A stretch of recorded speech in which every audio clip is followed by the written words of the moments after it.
of all the things in the world, of all the things that a human being can do,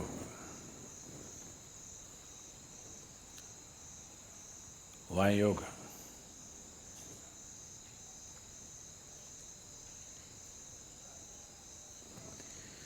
Everything that human beings can do is essentially an expression of who they are. Somebody sings a song, somebody dances, somebody writes a book, somebody paints a picture. Whatever else we do is an expression of who you are. You may be conscious of it, you may be unconscious of it, but still everything that you say, everything that you do, everything that comes out of you is essentially an expression of who you are.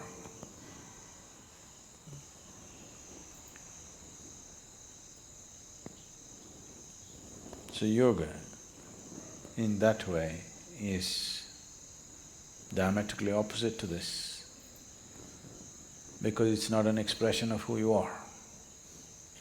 It's about determining as to who you are. It's about determining as to what you want to be. Changing the very fundamentals of one's existence. Today, there is substantial medical and scientific evidence to show that the very fundamentals of the activity of your brain, your chemistry, even your genetic content can be changed by practicing different systems of yoga.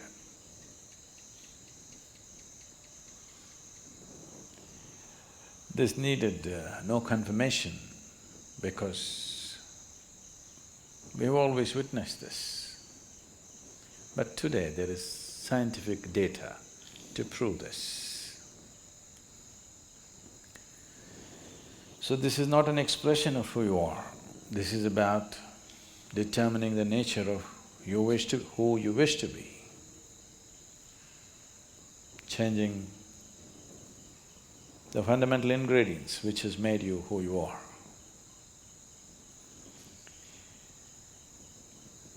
So yoga as a system needs much more involvement than any other things that any other forms of things that we do, which are merely an expression of who we are. If you find full expression through any particular activity, it may also leave you somewhat transformed. If you cook with all your heart, some transformation may happen. Yes, taking care of a cow can change your life, you know. If you sing with all your heart, some transformation may happen. If you dance with all your heart, some transformation may happen. But that is only a certain impact that is happening because of absolute involvement in a particular activity. But essentially that activity by nature is an expression of who you are. It is not determining the nature of who you are. So when we transform our activity, not as an expression of who we are, because who wants to find expression like this in the morning? Definitely not, isn't it? So, it is not an expression, it is a method, it is a means, it's a technology through which you can change the shape of who you are. Literally also, otherwise also. You can change the very shape of who you really are right now, that can be transformed. Because who you are right now as a person is a combination of things. genetic material, before that, the karmic substance that you carry. Because of that, you chose a certain womb, so the genetic material. And since the moment you were born, whatever kind of impressions that have gone into you in the form of variety of experiences, situations, thoughts, emotions, relationships, associations, whatever else you have imbibed, all these things make you a certain kind of person. When you say, I am a certain kind of person, what you're saying is, I have this kind of compulsions. When you say, I am this kind of person, what you're saying is, this is the kind of compulsions that I identify myself with, so I am this kind of a person. People, it's a very Western thing, but it's very much there in India today, because a lot of Indians are far more Western than West. If you go all the way west, you come back to India. So they are much more Western than Westerners are today. So people say, I'm a morning person, I'm an evening person. So what they mean is, morning, I cannot wake up in the morning. That means I'm an evening person. I can't stay awake in the evening, so I'm a morning person. Not only that, people… it's going far, some are BlackBerry people, some are Apple people. It's all world is getting divided in so many ways. They're not just instruments that you use and keep it down, you get identified with it. So there are chapati people, there are rice people, there are dosa people, there are idli people, all kinds. So, what kind you are is essentially a certain type of compulsions. So you set yourself into the process of yoga because you don't want to be this kind or that kind. That you will be the kind that you're required to be in a particular moment. If it's morning, you're a morning person. If it's evening, you're a evening person. If you're not required to be a person, you're not a person. That is, you become flexible. This flexibility, we start working with your body to start with. Afterwards, it should come to every aspect of your life. Your physical structure, your psychological structure, your emotional structure, your karmic structure, everything should become flexible, that it can be whatever it is required to be. It is not stuck being this way or that way. So yoga as a process, yoga as a method, yoga as a technology, yoga as a science is essentially to break the limitations of a certain concretization that happens, which we call as personality.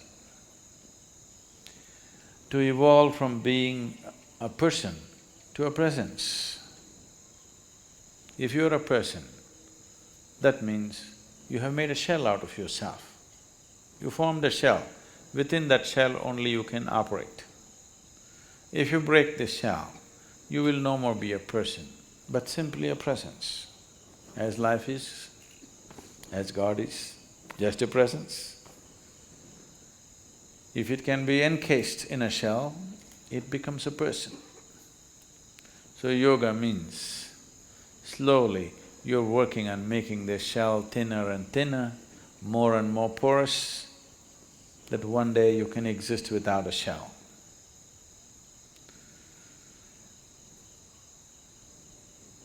So essentially, in your experience, yoga means morning.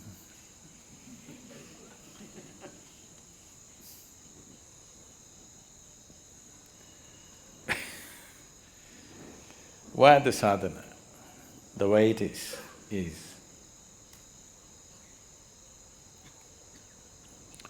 all aspects of physicality are cyclical in the universe. Planets are going around the sun, the solar system are moving, everything in the galaxy, in the cosmos is cyclical. The more and more you're identified with your physical system, the more and more cyclical you are also. Your experiences are cyclical, the process of life is cyclical. If you watch carefully enough, even the situations that you face in your life come in cycles. So yoga means, on one level, to break the cycle of life. What is a circle right now, we want to open it up and make it a straight line. Because if you're going in circles, if I say you're going in circles, what does it mean to you? You're not going anywhere. It just gives you an impression that you're going somewhere, but you're not really going anywhere, you're going through the same thing again and again. So yoga means to open up the circle and stretch it out like a straight line, that if you follow the line, you go somewhere, you're not going round and round. Many of you may have already experimented and noticed. If you have not, do not experiment, because I'll give you the results of the experiment right now. You might have been doing sadhana for 2 years, 3 years, 5 years. Stop your sadhana for 3 months. Suddenly you will see so many compulsions that you never imagined were a part of you, which were long time gone. Suddenly they will all become a part of you.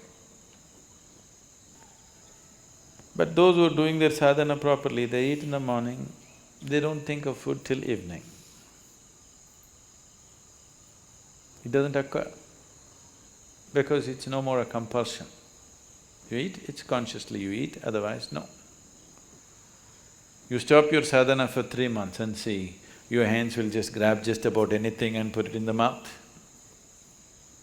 These compulsions will suddenly come back if you just break the sadhana, because nature is not going to release you so simply. You have to work at it and work at it and work at it. Otherwise, you must be happy doing the circle. A circle also can be described as a circus. If you become conscious, the whole thing looks like a circus. If you are not conscious, you can only see 3 feet in front of you, then it's all real. If you can see the whole circle of your life, suddenly it becomes like a circus. Once you realize it's a circus, you don't want to go through the circus again and again. Only if your vision is too limited, you can see only 3 feet in front of you, everything is real for you. If you open up and see the whole circle, the way you're going, it looks like a circus, and definitely you don't want it to continue forever, you want to do something about it. So these cycles, these repetitive cycles of compulsiveness is coming because there are various types of memories in the system. Memories, karmic memories, information essentially means memory, isn't it? You understand what I'm saying? Any information means memory, isn't it? How do you carry information? Only by memory, there is no other way. Either in your head or in a chip or in a computer, it doesn't matter, you can carry information only by memory. There is no other way, any information can stay anywhere. So there's a huge volume of memory, karmic memory, genetic memory, mental and psychological memory, every kind. If this memory was not there, your body wouldn't even take a form. Your body knows that it has to take this form. When you were in your mother's womb, so many billions of people on the planet, everybody took this form. 2 legs, 2 hands, 2 eyes, like this. If the memory was not there, we do not know what form it would have taken. It never ever happened that a woman delivered an elephant or an insect or something else. It never ever happened because there is memory. If the memory is not there, this could have taken on any form. So you have retained your physical form the way it is only because of memory. Memory means past, yes? Memory means always that which is past. If memory is the only thing, if information that you carry which is memory, is the only thing which determines the nature of who you are right now, that means you are past, or life is past you. There is no real life, it's just a play of memory. If you go and watch a cinema, Rajinikanth. If the cinema happens, it's so big and so real, more real than the real. It becomes a bigger reality than reality because it's so exaggerated. But all this is just memory being played out. It's recorded in a film or a digital format or whichever way. It's just memory, it's already over. So even in your mind, your thoughts, your emotions, your compulsions as to what you like, what you don't like, whom you love, whom you don't love, this is all by memory, isn't it?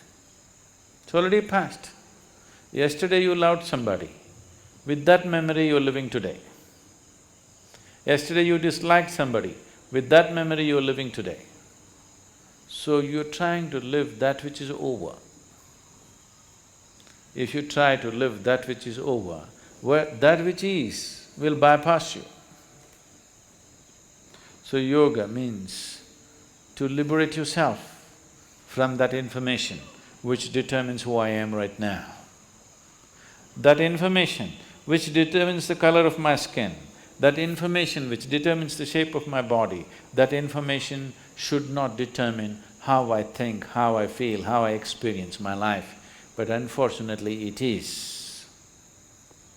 So if you become like this, that information does not determine how you are right now, then you are moving into yoga.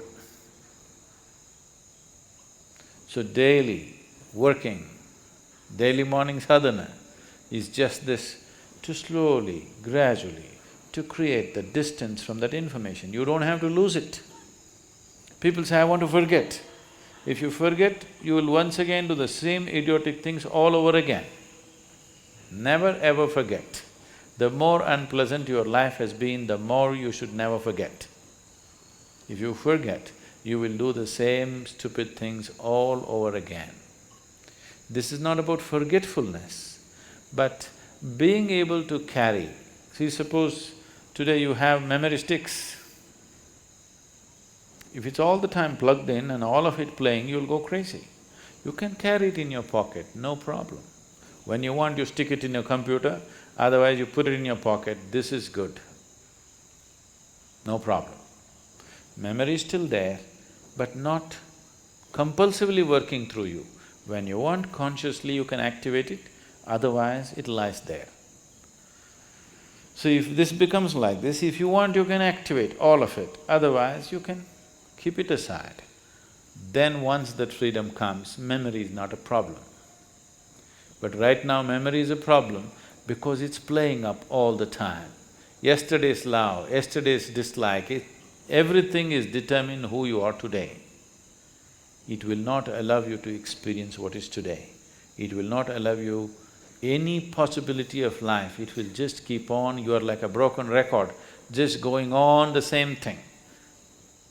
I dislike this person, I dislike this person, I dislike this person. Only yesterday you disliked him.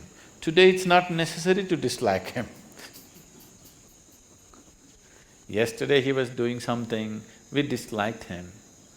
There is no need to dislike him today, but the memory is playing up and saying, I dislike him, I dislike him.